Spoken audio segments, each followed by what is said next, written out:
high school I attended held a mandatory summer camp when I was a freshman. The students chose activities such as swimming, hiking, cycling, and so on beforehand. To spend the time in the camp together, my group of close friends at school decided to choose the same activities. We considered carefully which ones were the easiest and mildest, and chose archery and cycling. A couple of months later, the cycling day in the camp arrived. We set off on each rental bicycle. Right after that, one of my friends, called Yone, fell. She quickly got back on her bike and we started again. Immediately, she fell again. We stopped to wait for her. She caught up with us by pushing her bike and said, "Sorry. Now let's go." But the same thing was repeated for the third time, her falling down, us waiting. We finally asked her what was going on and heard her astonishing confession. She said, "I can't ride a bike." We gaped. Being unable to ride a bike was nothing, but why did she choose cycling among all activities then? And telling us now? We pressed her for an explanation why she didn't just say so when we decided on cycling. She told us that she couldn't because we were joyfully talking about how easy cycling would be. In our group, she was the tenderest one, but also a pushover. She'd always had no opinion of her own and conformed to others. That was a given, but I never thought this much. We were talking about pushing our bikes and going all the way on foot with her when she said, "I'm ruining your plan for an easy activity. I can't make you walk all the way because of me. Please ride on. I think I can manage along the way." "I'm sorry." "Sorry." We mounted on the bike, not pedaling but walking while Yone kept falling and saying sorry for a million times. Her indecisive, weak-minded attitude has gradually gotten on my nerves.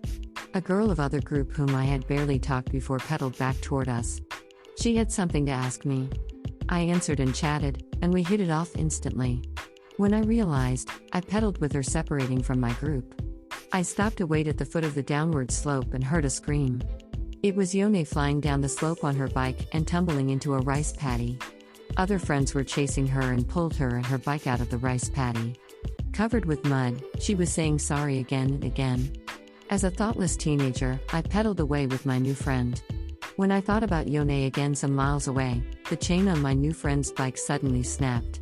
While we were struggling to fix it covered with grease, Yone and other friends of my group caught up with us. By then, Yone was all over scrapes and mud like a cartoon. We ended up pushing a bike and walking together. A teacher came to us from the goal and reprimanded us, as we were incredibly late.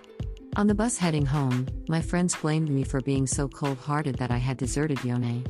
But Mudcake Yone herself didn't blame me but kept apologizing to me instead.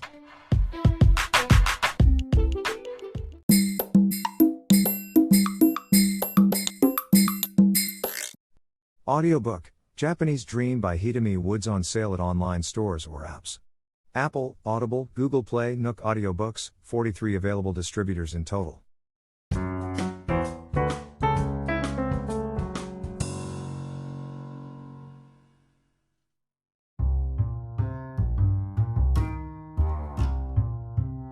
I found out that there was a downtown area in the region of my new place and went to look around. It was a 20-minute train ride from my apartment. According to an online map, a shopping mall building was right next to the train station, but further information wasn't available anywhere on the internet. When I actually got off the train and stood at the station, my jaw dropped. A shopping space that had been called a mall on a map was a one-story shabby building with few stores. It was like a swap meet, rather than a mall. The main street in front of the station seemed to be caught in a time warp. I felt back in time walking through the old, forlorn shops. Murmuring downtown? Can't be. I decided to try another shopping mall about a mile off. After I walked for 25 minutes through rice paddies and vacant lots, a huge suburban shopping center appeared. It was what we called a mall. I felt greatly relieved that I found a place to shop for my life in a new town. The shopping center had the free shuttle from the station. My long walk was totally lost labor.